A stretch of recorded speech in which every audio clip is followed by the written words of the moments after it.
Assalamualaikum warahmatullahi wabarakatuh. Alhamdulillahirabbil alamin. Wassalatu wassalamu ala asrofil anbiya'i wal mursalin wa ala alihi wa ashabihi ajmain. Yang terhormat Bapak selaku dosen pengampu pada mata kuliah hukum pajak dan yang saya hormati teman-teman seperjuangan.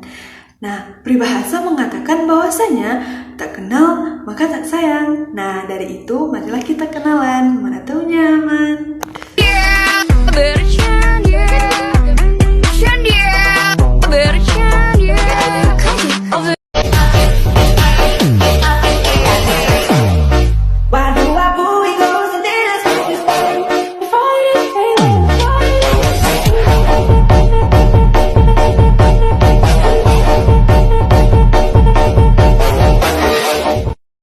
Nah, kali ini saya akan membahas mengenai pajak daerah. Sebagaimana yang kita ketahui bahwasanya pajak daerah ini tidak terlepas dari latar belakangnya teman-teman, yaitu yang diatur dalam Undang-Undang Nomor 28 Tahun 2009. Ingat ya, undang-undangnya nomor 28 tahun 2009. Dan kemudian dalam Undang-Undang Dasar Negara Republik Indonesia tahun 1945 menempatkan posisi perpajakan ini sebagai salah satu perwujudan kenegaraan dan ditegaskan bahwa segala pembebanan kepada rakyat seperti pajak dan pemungutan lain yang bersifat memaksa diatur dengan undang-undang. Nah, sebelum masuk kepada pembahasan mengenai pajak daerah ini, teman-teman udah tahu belum apa itu pajak? Atau berapa lama masa pembayarannya? Simak video ini ya, cekidat! Pajak adalah kontribusi wajib kepada negara yang terutang oleh orang pribadi atau badan yang bersifat memaksa berdasarkan kepada undang-undang, dengan tidak mendapatkan imbalan secara langsung dan digunakan untuk keperluan negara bagi sebesar-besarnya guna untuk kemakmuran rakyat. Sedangkan subjek pajak adalah orang pribadi atau badan yang dapat dikenakan pajak, dan wajib pajak adalah orang pribadi atau badan yang meliputi pembayaran pajak, pemotongan pajak, dan pemungutan pajak yang mempunyai hak dan kewajiban perpajakan sesuai dengan ketentuan peraturan perundang-undangan perpajakan daerah. Selanjutnya yaitu masa pajak. Nah, dalam pasal 2A Undang-Undang KUP telah dijelaskan bahwa masa pajak memiliki pengertian sebagai jangka waktu yang sama dengan 1 bulan kalender atau jangka waktu lain yang diatur dengan Peraturan Menteri Keuangan yang biasa disingkat dengan PMK, paling lama 3 bulan kalender. Berdasarkan wewenang pemungutannya, pajak dibedakan menjadi 2 macam, yaitu pajak pusat dan pajak daerah. Pajak pusat adalah pajak yang dipungut oleh pemerintah pusat dan digunakan untuk membiayai urusan rumah tangga negara. Sedangkan pajak daerah adalah pajak yang dipungut oleh pemerintah daerah untuk membiayai pembangunan daerah. Nah, dalam Undang-Undang Nomor 28 Tahun 2009, Pasal 1 Ayat 10 dijelaskan bahwasanya pajak daerah adalah iuran wajib yang dilakukan oleh orang pribadi atau badan kepada daerah tanpa imbalan langsung yang seimbang yang dapat dipaksakan berdasarkan peraturan perundang-undangan yang berlaku. Nah, gunanya untuk membiayai penyelenggaraan pemerintah daerah dan pembangunan daerah. Pajak daerah mempunyai peranan ganda, yaitu yang pertama sebagai sumber pendapatan daerah dan yang kedua sebagai alat pengatur. Menurut Kurniawan, suatu pajak daerah harus memenuhi syarat-syarat yang memenuhi kriteria-kriteria pajak daerah, yaitu yang pertama bersifat pajak dan bukan retribusi. Yang kedua, objek pajak terletak atau terdapat di wilayah daerah kabupaten atau kota yang bersangkutan dan mempunyai mobilitas cukup rendah serta hanya melayani masyarakat di wilayah daerah tersebut.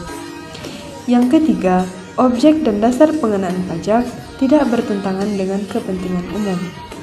Dan yang keempat, objek pajak bukan merupakan objek pajak provinsi atau pajak pusat. Yang kelima, potensinya memadai. Yang keenam, tidak memberikan dampak ekonomi yang negatif. Yang ketujuh, memperhatikan aspek keadilan dan kemampuan masyarakat. Dan yang terakhir, menjaga kelestarian lingkungan. Aturan yang mengatur tentang pajak daerah diatur dalam Undang-Undang Nomor 28 Tahun 2009.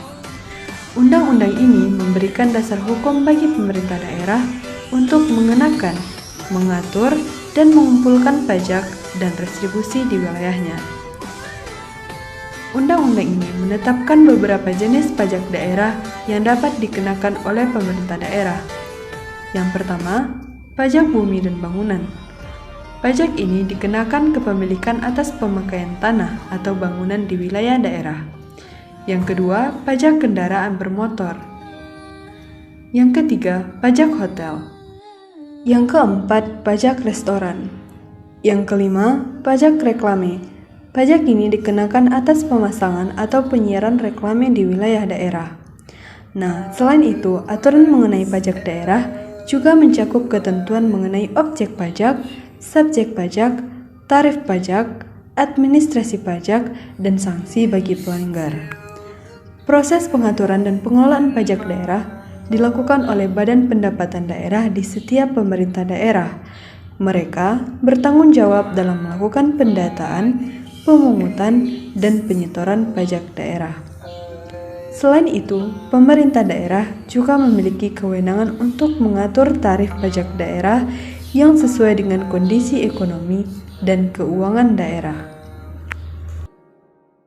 Nah, berdasarkan aturan tadi, perlu kita ketahui bahwasanya aturan mengenai pajak daerah bisa berbeda-beda antara satu daerah dengan daerah lainnya, tergantung kebijakan pemerintah daerah setempat. Oleh karena itu, penting bagi kita untuk mengetahui peraturan di daerah tempat tinggal, agar dapat memenuhi kewajiban perpajakan dengan tepat dan menghindari kita dari sanksi yang mungkin diberlakukan oleh pemerintah daerah. Berdasarkan Undang-Undang Nomor 28 Tahun 2009 Pasal 2, pajak daerah memiliki dua jenis. Yang pertama, yaitu pajak provinsi. Nah, pajak provinsi ini terbagi lagi ke dalam beberapa jenis, seperti yang pertama, pajak kendaraan bermotor atau biasa disingkat dengan PKB. Pajak ini merupakan pajak atas kepemilikan dan penguasaan kendaraan bermotor. Dan yang kedua, pajak balik nama kendaraan bermotor atau BBNKB. Ini adalah pajak atas penyerahan hak milik kendaraan yang bermotor yang dilakukan oleh dua orang pihak, atau perbuatan sepihak yang terjadi karena jual beli, tukar menukar, hibah, warisan, maupun pemasukan ke dalam bank usaha. Dan yang ketiga, pajak bahan bakar kendaraan bermotor, yaitu pajak atas penggunaan bahan bakar kendaraan bermotor. Dan yang keempat, pajak air permukaan atau PAP. PAP adalah pajak atas pengambilan atau pemanfaatan air permukaan. Dan yang terakhir yaitu pajak rokok, yaitu pungutan atas cukai yang dipungut oleh pemerintah. Nah, yang kedua yaitu pajak kabupaten atau kota, di mana pajak ini terdiri lagi dari beberapa hal yang meliputi. Yang pertama, pajak hotel. Pajak hotel merupakan pajak atas pelayanan hotel yang disediakan. Dan yang kedua, yaitu objek pajak hotel, yaitu setiap pelayanan yang disediakan dengan pembayaran di hotel, sedangkan subjek hotel terdiri dari orang pribadi atau badan yang melakukan pembayaran atas pelayanan hotel. Selanjutnya, pajak restoran. Pajak restoran merupakan pajak atas pelayanan restoran yang disediakan, di mana objeknya yaitu setiap pelayanan yang disediakan dengan pembayaran di restoran. Sedangkan subjeknya terdiri dari orang pribadi atau badan yang melakukan pembayaran di restoran. Wajib pajak restoran merupakan tanggung jawab dari penguasa restoran. Tarif pajak yang ditetapkan sebesar 10%. Selanjutnya, pajak hiburan. Pajak hiburan merupakan pajak atas penyelenggara hiburan, di mana objeknya adalah semua penyelenggara hiburan, dan sedangkan subjeknya adalah orang pribadi atau badan yang menonton atau menikmati hiburan. Selanjutnya, pajak reklame merupakan pajak atas penyelenggaraan reklame, di mana objeknya yaitu penyelenggaraan reklame dan subjeknya adalah orang pribadi atau badan yang menyelenggarakan memesan reklame. Tarif pajak yang ditetapkan sebanyak 25%. Selanjutnya, pajak penerangan jalan. Nah, pajak ini merupakan pajak penggunaan listrik, baik yang dihasilkan sendiri maupun dari sumber lain.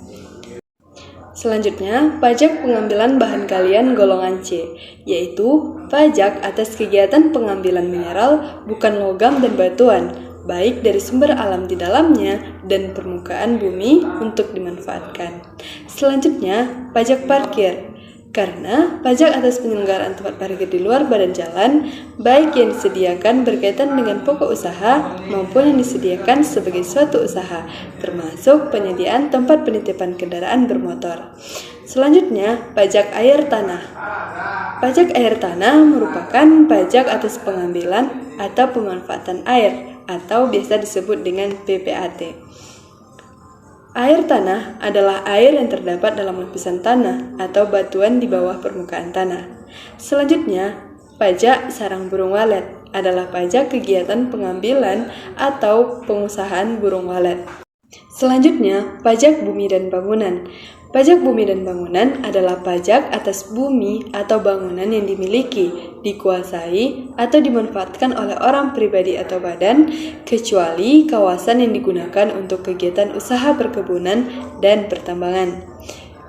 Selanjutnya, pajak perolehan hak atas tanah dan bangunan merupakan pajak atas perolehan hak atas tanah dan bangunan oleh perseorangan atau badan yang terjadi karena suatu peristiwa atau perbuatan hukum, atau biasa disebut dengan BPHTB. Proses pengaturan dan pengelolaan pajak daerah dilakukan oleh Badan Pendapatan Daerah di setiap pemerintah daerah. Mereka bertanggung jawab dalam melakukan pendataan, pemungutan, dan penyetoran pajak daerah. Selain itu, pemerintah daerah juga memiliki kewenangan untuk mengatur tarif pajak daerah sesuai dengan kondisi ekonomi dan keuangan daerah. Menurut Devas, ada 5 tolak ukur dalam pajak daerah untuk menilai apakah pajak daerah kita sudah baik atau belum. Yang pertama, hasil. Yang kedua, keadilan. Yang ketiga, daya guna ekonomi. Yang keempat, kemampuan melaksanakan. Dan yang terakhir, kecocokan sebagai sumber penerima daerah. Halo everyone, nah materi kita tadi cukup menarik bukan? Dari materi tadi kita dapat simpulkan bahwasanya pajak daerah merupakan kontribusi wajib yang diberikan oleh suatu penduduk daerah kepada pemerintahan daerah. Nah, apa gunanya? Yaitu untuk kepentingan pemerintah daerah dan kepentingan umum suatu daerah, teman-teman. Ini telah diatur dalam Undang-Undang Nomor 28 Tahun 2009. Nah, jangan lupa selalu bayar pajak, teman-teman, agar kita terhindar dari sanksi karena telat pembayaran pajak. Nah, dengan berakhirnya video tadi, maka sekaligus penutup materi kita pada hari ini. Apabila ada salah dan janggal, saya mohon maaf. Saya tutup dengan sebuah pantun. Ke rumah mertua di hari Sabtu. Cukup sekian materi dari saya. Sampai berjumpa di lain waktu. Assalamualaikum warahmatullahi wabarakatuh. See you.